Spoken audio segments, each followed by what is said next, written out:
আসসালামু আলাইকুম প্রিয় দর্শক, শখ থেকে আমি মাহফুজা আফরোজ সবাইকে স্বাগত জানাচ্ছি টমেটো সস রেসিপিটি দেখার জন্য। যে কোনো স্ন্যাক্স আইটেমের টেস্ট বাড়াতে কিংবা নুডলস অথবা পাস্তার সাথে টমেটো সস বা কেচাপের জুড়ি নেই। আজকে সেই রেসিপিটি নিয়েই হাজির হয়েছি, আর সাথে থাকছে পুরো বছর কিভাবে সংরক্ষণ করা যায় সেই পদ্ধতি। চলুন তাহলে রেসিপিটি শুরু করা যাক। প্রথমে আমি একেবারেই পাকা লাল টুকটুকে টমেটো নিয়েছি 4 কেজি, আর টমেটোগুলোকে খুব ভালোভাবে ধুয়ে নিয়েছি। টমেটো কেচাপের ক্ষেত্রে অবশ্যই টমেটোগুলো এমন টুকটুকে লাল নিতে হবে, তাহলে টমেটো সস বা কেচাপের কালারটা খুব ভালো আসবে। এখন টমেটোগুলোকে কেটে নেওয়ার পালা। আর টমেটোগুলো কাটার ক্ষেত্রে টমেটোর ভিতরে যে সাদা অংশটা সেটা আবার খুব ভালোভাবে কেটে ফেলে দিতে হবে, তা না হলে টমেটোর ওই সাদা অংশটা থাকলে টমেটো কেচাপ বা টমেটো সস খুব দ্রুত নষ্ট হয়ে যাবে। সেই জন্য টমেটোর ভিতরে যে সাদা অংশটা সেটা খুব ভালোভাবে কেটে ফেলে দিতে হবে।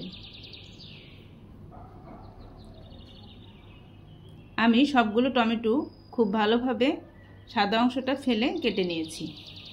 এখন টমেটোগুলো একটা বড় পাতিলে নিয়ে নিচ্ছি সেদ্ধ করার জন্য। আপনারা যারা আমার চ্যানেলটি এখনও সাবস্ক্রাইব করেন নাই, প্লিজ আমার চ্যানেলটিকে সাবস্ক্রাইব করে আমার পাশে থাকবেন। আমার রেসিপিগুলো কোথাও যদি একটুও ভালো লেগে থাকে প্লিজ একটি লাইক দিবেন। যারা আপনারা আমার চ্যানেলটি ফেসবুক পেজ থেকে দেখেন তারা ফেসবুক পেজটাতে লাইক দিয়ে ফলো দিয়ে দিবেন, আর যারা দিয়েছেন তাদেরকে অসংখ্য ধন্যবাদ। এখন আমি টমেটোতে খুবই অল্প পানি দিয়ে দিচ্ছি, যেন প্রথম দিকে টমেটোগুলো নিচে দিয়ে না লেগে যায় সেজন্য। এখন ঢেকে সিদ্ধ বসিয়ে দিব মিডিয়াম লো হিটে, আর একটু পর পর খুলে এভাবে নিচে দিয়ে নেড়ে দিতে হবে যেন লেগে না যায়।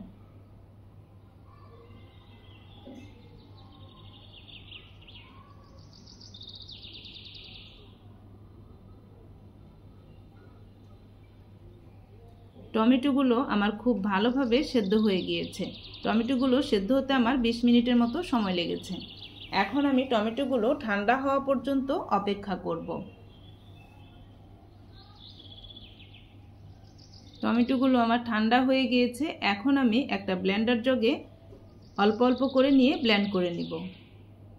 এইভাবে টমেটোগুলোকে সেদ্ধ করে পিউরিটাকে বের করে সারা বছরের জন্য ডিপ ফ্রিজে সংগ্রহ করে রেখে দেওয়া যাবে। যখন ইচ্ছে তখন বের করে জাল করে নিলেই সসটা রেডি হয়ে যাবে। নেওয়া হয়ে গিয়েছে, এখন আমি ব্লেন্ড করে নিব। ব্লেন্ড করা হয়ে গিয়েছে, একটা স্ট্রেনারে এখন ঢেলে নিচ্ছি। ঢেলে দেওয়া হয়ে গিয়েছে, এখন আমি খুব ভালোভাবে ছেঁকে নিব। ভিতরে কিছু শাঁস রয়ে গিয়েছে আর বিচি রয়ে গিয়েছে, সেগুলোই ছেঁকে ফেলে দিতে হবে, আর সেই জন্যই এই পদ্ধতিটা। স্প্যাচুলা দিয়ে এইভাবে নেড়ে নেড়ে পুরোটা পিউরি আমি বের করে নিব।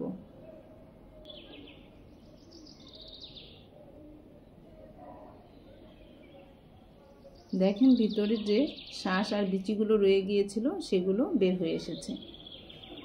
সবগুলোই এভাবে আমি বের করে ফেলেছি। এই পিউরিটাকে এইভাবে বের করে সারা বছরের জন্য ডিপ ফ্রিজে সংগ্রহ করে রেখে দেওয়া যাবে। এখন আমি এই পিউরিটাকে একটা প্যানে ঢেলে জাল করে নিব। পিউরিটা আমার ঢেলে নেওয়া হয়ে গিয়েছে। এখন আমি এখানে দিয়ে দিব 4 টেবিল চামচ মরিচের গুঁড়ো। যেহেতু আমি এখানে 4 কেজি টমেটো নিয়েছি সেজন্য আমি 4 টেবিল চামচ মরিচের গুঁড়ো দিয়ে দিলাম, আর দিয়ে দিলাম স্বাদ মতো লবণ, আর চিনি দিয়ে দিচ্ছি আমি এখানে 2 কাপ। 4 কেজির জন্য আমি এখানে 2 কাপ চিনি ব্যবহার করেছি। প্রতি 1 কেজির জন্য হাফ কাপ চিনি ব্যবহার করলেই চলবে। সব উপকরণগুলো খুব ভালোভাবে মিশিয়ে নিলাম। সব উপকরণগুলো ভালোভাবে মিশিয়ে মিডিয়াম লো হিটে জাল করতে হবে যতক্ষণ পিউরিটা ভালোভাবে ঘন না হয়েছে। কর্নফ্লাওয়ার নিয়েছি 4 চা চামচ, প্রতি কেজির জন্য 1 চা চামচ করে। আর কর্নফ্লাওয়ারটাকে গুলিয়ে নিচ্ছি ভিনেগার দিয়ে। পানির ব্যবহারটা না করলে সসটা বেশি দিন ভালো থাকবে, সেই জন্য। কর্নফ্লাওয়ারটা আমার গুলিয়ে নেওয়া হয়ে গিয়েছে। আর কর্নফ্লাওয়ারটা ব্যবহার করব সসটা নামিয়ে নেওয়ার 5 মিনিট আগে। সসটা বেশ ঘন হয়ে গিয়েছে, ঘন হলেই কিন্তু ভিনেগারটা ব্যবহার করতে হবে। সসটা ঘন হয়ে গিয়েছে, এখন আমি এখানে 1.5 কাপ ভিনেগার দিয়ে দিলাম। এই ভিনেগারটা দেওয়ার জন্যই সসটা বেশি দিন ভালো থাকবে। নর্মাল ফ্রিজে 6 মাসের মতো রেখে খাওয়া যাবে, আর বাইরে 2-3 মাস থাকবে। সসটা প্রায় হয়ে গিয়েছে, এখন আমি এই পর্যায়ে কর্নফ্লাওয়ারটা যে গুলিয়ে রেখেছিলাম সেটা দিয়ে দিব।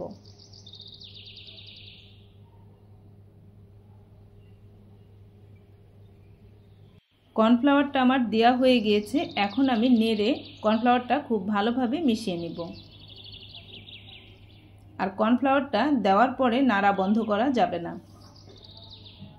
কর্নফ্লাওয়ারটা দেওয়ার পরে 5 মিনিটের মতো জাল করলেই সসটা একেবারেই রেডি হয়ে যাবে। 5 মিনিট হয়ে গিয়েছে, এখন আমি চুলাটাকে বন্ধ করে দিব। আর সসটা পারফেক্ট হয়েছে কিনা সেটা আপনাদের চেক করে দেখিয়ে দিব। আপনারা যারা আমার চ্যানেলটি সাবস্ক্রাইব করেছেন তাদেরকে অসংখ্য ধন্যবাদ। আর যারা করেন নাই তারা প্লিজ আমার চ্যানেলটিকে সাবস্ক্রাইব করে আমার পাশে থাকবেন। আর আমার রেসিপিগুলো ভালো লেগে থাকলে প্লিজ একটি লাইক দিবেন। এখন আমি সসটাকে চেক করে দেখাচ্ছি সসটা হয়েছে কিনা। একটা প্লেটে আমি সস নিয়ে নিচ্ছি। এখন আমি প্লেটটাকে একটু বাঁকা করে ধরব। সসটা সমানভাবে নিচের দিকে নেমে আসলেই বুঝবেন সসটা একেবারেই পারফেক্ট হয়েছে। সস ঠান্ডা হলেই বয়মে ঢোকাতে হবে। সসটা আমার ঠান্ডা হয়ে গিয়েছে, এখন আমি আপনাদের ঢেলে দেখাচ্ছি কতটা ঘন হয়েছে। দেখতে যেমন সুন্দর হয়েছে, সসটা কিন্তু খেতেও অনেক মজা হয়েছে।